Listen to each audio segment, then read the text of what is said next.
we are going to go ahead and call the meeting to order. Let the record reflect a starting time of 3:30 and that all members of the committee are present. With that, that takes us to the meeting minutes of May 8, 2024. Vice Chair Barnum. Motion to approve as is. There's a motion on the floor for the discussion. Seeing none. All those in favor signify by saying aye. Aye. All those opposed, same sign. Motion carries. That takes us to public comment on agenda items. We do have maybe 1 to 2 individuals from the public. There are folks that are here to discuss either one of these items. If they'd like to make public comment now, we can give you up to 3 minutes to speak. So raise your hand and bring it to the table. Saying none. That takes us to discussion action item 5B. This is a resolution for a neighborhood enterprise zone certificate for Prudenville Lofts condominiums, 700 May Street. So if you are here for this issue, if you can please come to the table, appreciate it. For the committee members, this might sound familiar. If you recall, we had a public hearing back on January 8th. We had a final action by council on February 12th. I should say, establish the neighborhood enterprise zone district, which is Prudenville Lofts 25, I believe. In any event, at that time, we had discussed a potential 134 unit residential development, a green development. Yeah, we'll take those. Thank you so much. Nope, that's fine. And so we knew that this was coming.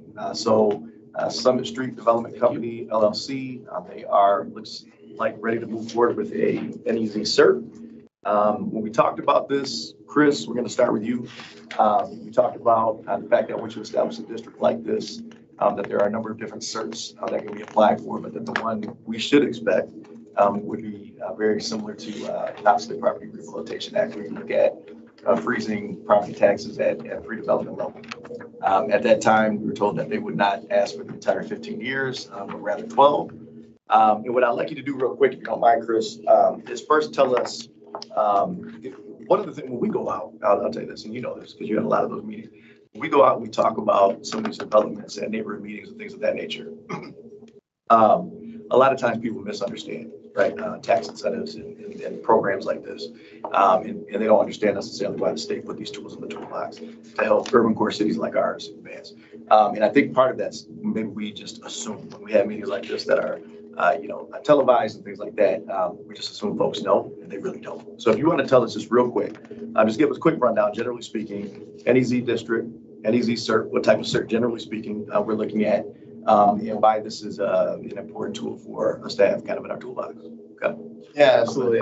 Chris Klein, Lansing, EDC. So within the presentation, it has kind of that rundown of the NEZ. And I'd like to introduce Chelsea Dowler on our team, Patrick Cornery. Which last name? Dowler. Dowler? DOWLER. Oh, okay, perfect. Okay, got it. All right, thank you. So it'd be all right. And you know what? That works. I just wanted to make sure and so let's bake that into all presentations this year, right? Yeah. DUP. Okay, thank you. Trying to give a rundown of what it is before getting into like the projects. Right. Just give a few slides on what the incentive is, what the request is. Yeah, I appreciate that. So in NEZ, it's just a tax incentive to encourage the development of residential housing. So approved properties are taxed at a special NEZ tax rate in place of the existing ad valorem taxes. So there are 3 different types of NEZs. There's a new facility, a rehabbed facility, and a homestead facility. Regardless of the type, each involves 2 steps for the process. And the first is establishment of a neighborhood enterprise zone, which we have done in this instance with the Prudenville, the wheel district. Yes, thank you. And then the second step, which is what we are here to do today, is to approve a neighborhood enterprise zone certificate. So the just general process, as I said, is to establish that district, which was established on February 12th, 2024.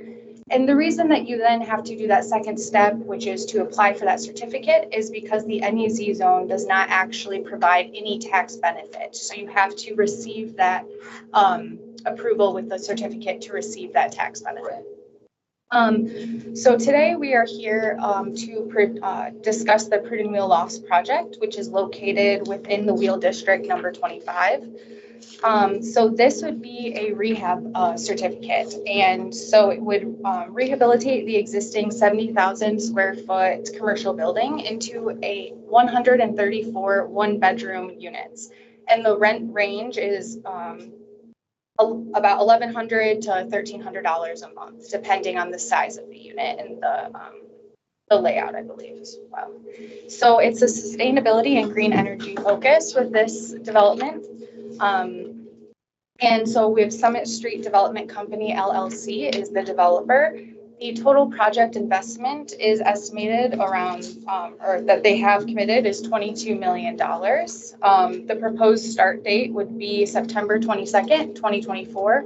The completion date of the project is expected December 21st, 2025. And there would be 3 new permanent FTE jobs as a result of the development once it's finished. So the actual request is for the NEZ Rehabilitated Facility Exemption Certificate. This certificate, the request is for 12 years following the project completion. The tax abatement is valued at over $4 million, but the City of Lansing operating taxes are abated at $870,893. And the remaining abated taxes are from the remaining taxing jurisdictions. So, but with the NEZ certificate, there are still taxes paid on the property. And so over the 12 years, there's still going to be about $1 million tax obligation, 400,000, just over 400,000 of which will be City of Lansing operating taxes. And then the remaining taxes would be for those other taxing jurisdictions. The impact to Lansing taxes are laid out a little bit more clearly on this, the next slide. And right now the property is generating about $14,000 in city annual operating taxes. So with an NEZ certificate, the land continues to be assessed at the ad valorem rate, but the building has the special NEZ tax. So year 1 through 9 of the 12-year certificate, 100% of those property taxes on the building are abated. The building abatement begins to step down starting in year 10 through year 12. In which the city will start to see a little bit more of that tax revenue during that time. And so it's projected that $120,191 in annual city operating tax will be the city operating tax once the NEZ certificate expires. So it's a great increase in the property taxes as a result of the development. And you mentioned the Oprah a little bit a few minutes ago, and the benefit of the NEZ over the Oprah is that it does allow for the additional state tax capture. So it allows for more capture, but it's coming from state revenues rather than from Lansing city taxes. And in addition, the NEZ allows for that step down in those last 3 years, which is also a benefit to the city. Do you have any questions at this point in time? So between the rent ranges from, you said roughly 1,200 to 1,300, what are the different sizes, square feet sizes of those rooms? They'll range anywhere from 450 to 550 in the square feet. And one thing I would add to there that's missing off here, which is something you normally don't see in a rental unit, is that we did apply for a RAP program for a solar package on the roof, and there's no utilities charged. Oh, great. So these rents are the exact totals of what tenants will be looking at, right? And you don't anticipate the rent ranges going up? Well, I know the project ends the end of 2025. Tenants probably will start moving in 2026, I imagine. Yeah, we really can't forecast rents, but I can tell you that generally when we start leasing something up, we're very aggressive with the rents, and they'll be lower than what you see, $1,195. They'll probably be at $995 to $1,095 initially when we first open up for some of those tenants. So the people that go there first are going to receive better benefits than the second year when those rents will naturally come up to this level, which is what we project. Thank you. But again, it's roughly a 1-bedroom tenant looks for and mentally in their head, they budget about $150 today for utilities. Okay, so you can see that as a savings.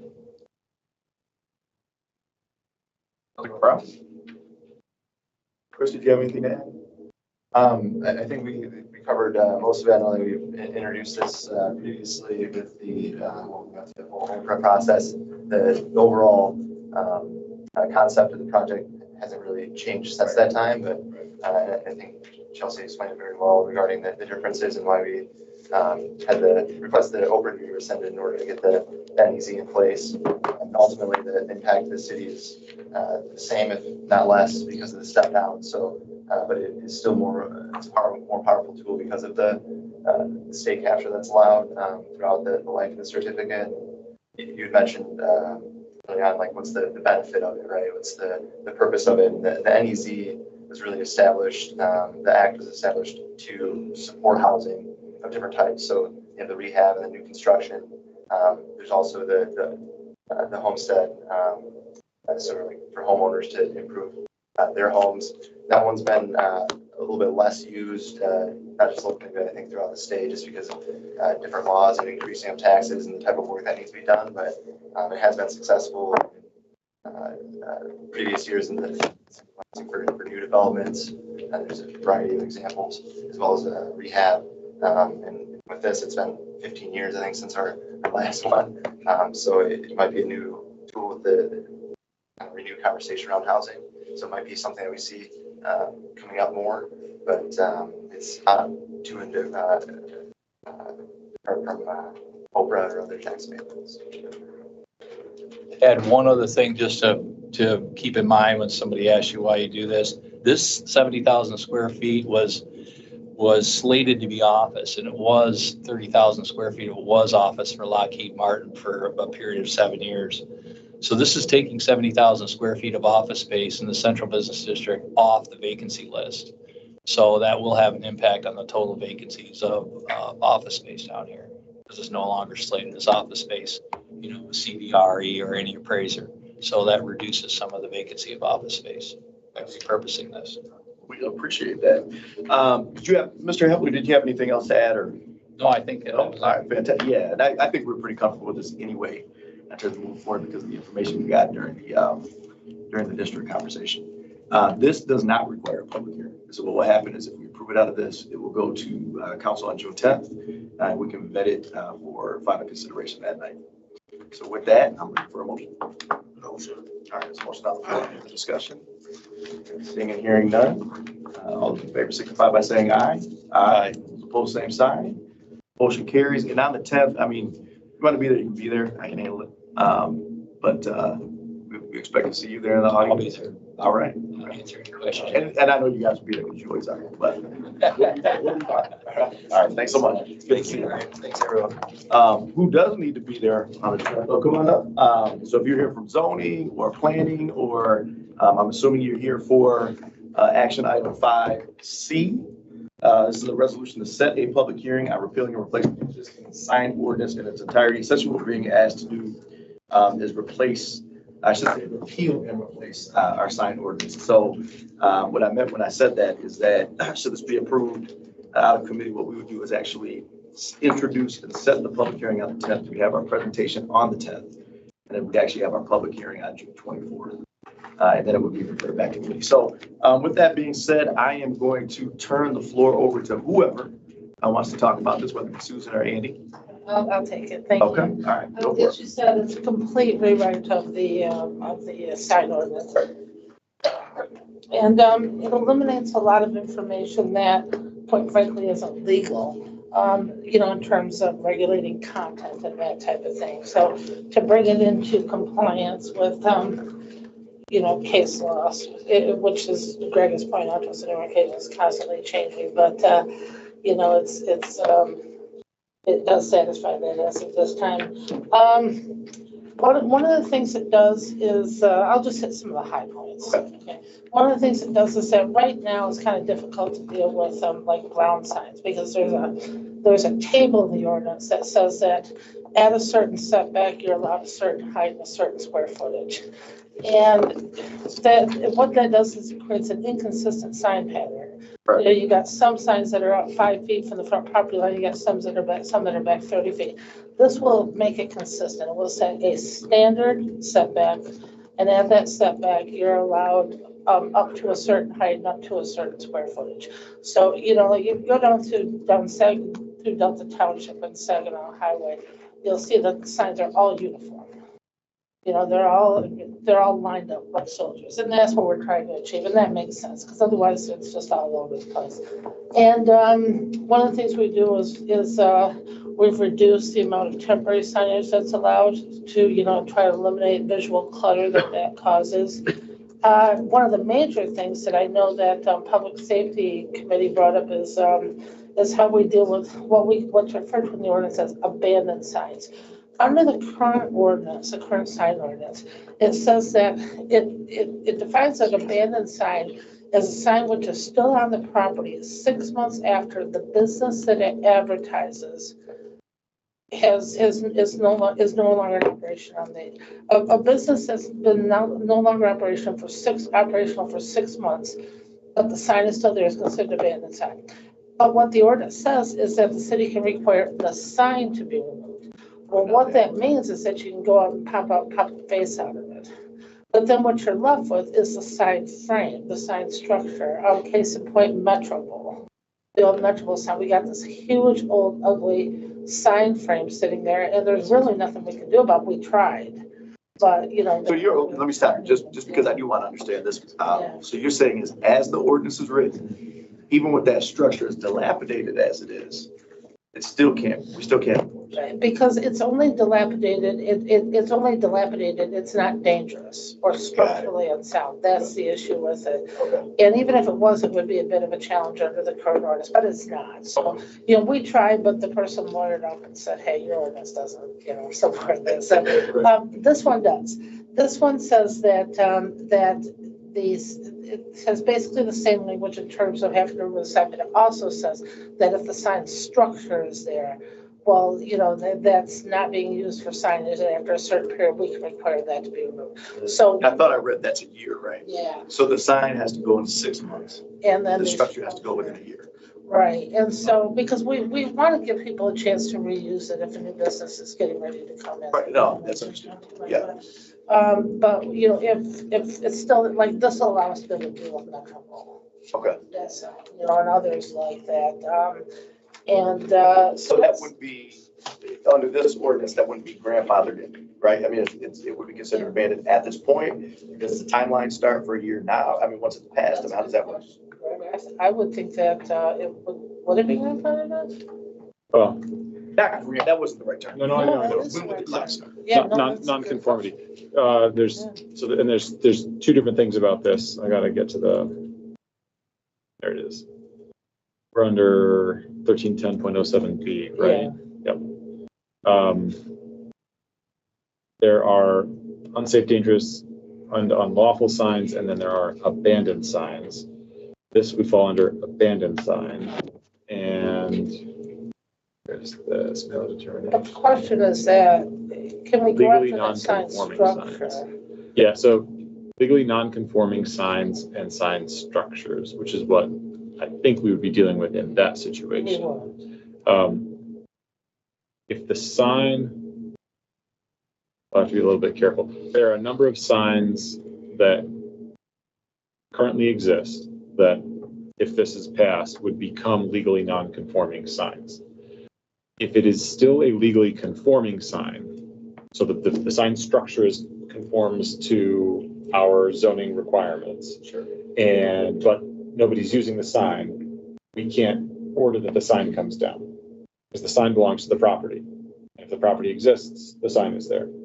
If the sign is non-conforming, meaning it's not in the right spot, like the setback is wrong, or it's too big, or it's too weird, or too tall, then we follow our non-conforming analysis, which means if it is no longer used as a sign for a business on that property for a period of time, and we point under loss of legal nonconformity under chapter 1270, which I think is 1 year, It is, yeah.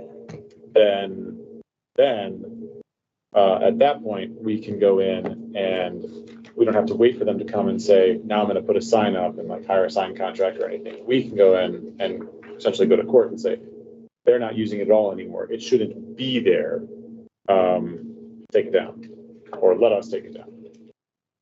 Yeah, and that's the other thing, is it gives us the authority to send somebody and take it out. It makes that crystal clear in the stars. We've done it in the past, but. And I should say, that's still a court process for us to take the sign from someone. We don't get to just send a letter and then say, go on your property and rip that sign down. Right. Okay. The other thing this does is that it prevents any more billboards from being erected in the city. Right now, the way the ordinance has been written is that it has a cap on the number of billboards allowed in the city total, but we know that we well exceed that. Okay. And we knew that when that was written into the ordinance. What it says is that if you remove 2 billboards, you can put up 1. You can put up a new one. So you have to remove 2 if you want to put up. This eliminates that. No new billboards, period. Okay. Okay. And trying to eliminate visual Why clutter. don't we want more? Just visual clutter, just trying to reduce it. A lot of communities are actually requiring people to remove them altogether and have done that for a long time. I guess that's a decision that council will have to make if you want to, if that's the direction you want to go, but we felt that was appropriate. We have our share of billboards. I guess what I'm, Yeah. I don't know, I guess the definition that, like, for example, what I'm talking about is, that new development on Michigan Avenue, that's a billboard there. Yes. Is that not the same? That's an unusual situation. That billboard, well, these billboards are very lucrative for these companies. I mean, think about it. You put up the infrastructure and you just sit back and collect rent. It's very cheap to replace those, whether they're digital or not. And so these billboard companies have long-term leases with these property owners. And that was the case over there with Rogan's. That billboard existed there, and they had a long-term lease, and Rogan's went to them, or Gillespie Group did, when they wanted to do the new development, and they would not let them out of that lease unless they were able to put up a newer, billboard in that property. That would have killed that entire deal. That would not be there right now if we hadn't allowed them to put up that new billboard. I mean, they held all the cards. So that would be, not possible in the future. Like Without a that. variance. In that instance, the person would have to seek a variance to the ordinance.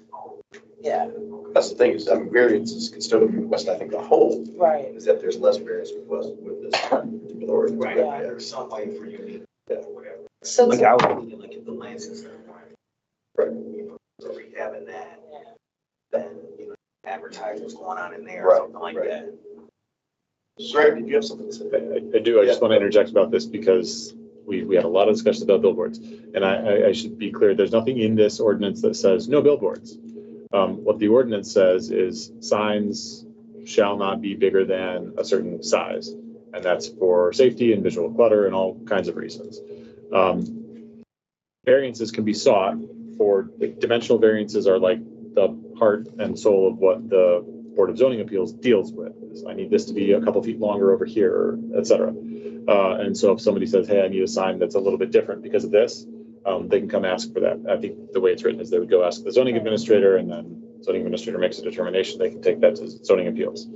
And I also need to clarify that billboards will definitely still be in the city of Lansing, because billboards that are adjacent to any state or federal highway are governed by a different state law. So like when you're going down 496 through the city, there's still gonna be billboards there. We can't request that those come down. The state has said, we are governing how that happens. So if you're on an interstate, or if you're on 127 or any kind of like freeway billboards, those will all still be there. We couldn't pass a law saying take them down. We couldn't pass a law saying keep them up. We don't get to play with that sand. So does that make sense? Yeah, thank you so much for clarification.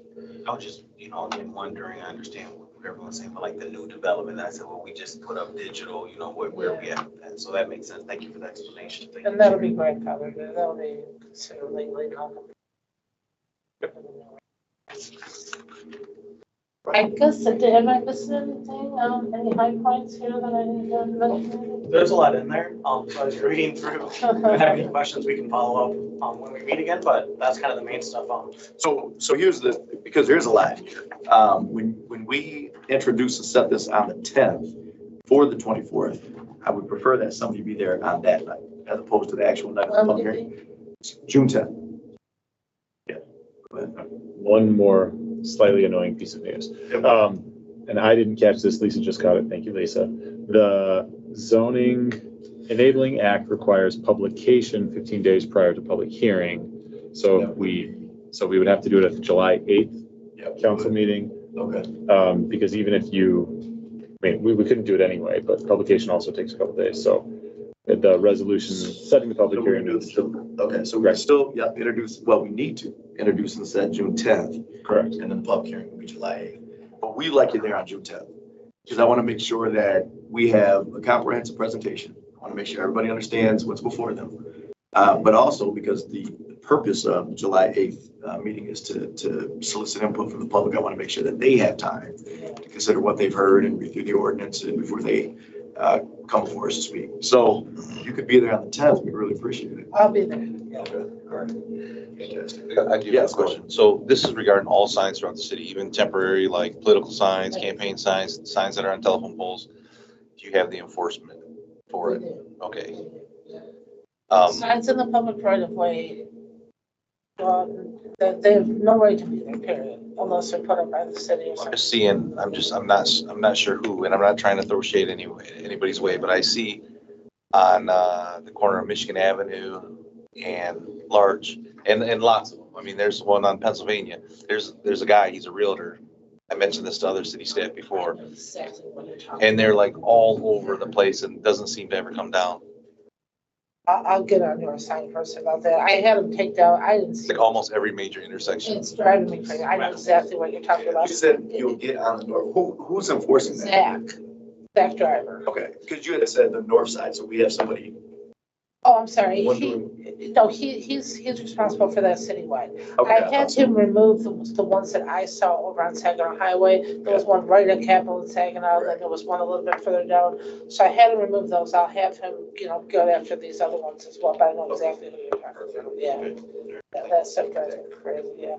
And political signs, they never could be and still can't be in the public right of way.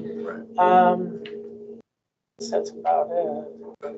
Essentially, it just is meant to bring us up to, up to compliance with current, with laws surrounding signage and to, like I said, to make things more uniform instead of having it all over. Right, no, I appreciate it. That'll make a lot. I looked through it. I'm going to read through it a few more times before the 8th, but I appreciate a lot of what's in here. So we were expecting this. I know a lot of this was coming, but we appreciate it. All right, so what we need is a motion to approve the resolution to introduce and set a public hearing. Motion. May remember the public hearing would be July 8th. There's a motion on the floor. Further discussion? Hearing none. If you're in favor, say aye. Aye. Those opposed? All right, passes. And folks, I do believe that is the balance of our agenda. So we are at. Do we have any online public comment? No. Okay, I didn't think so. Okay. So at 3:50, 7? 3:58. Thank you. Thank you. All right.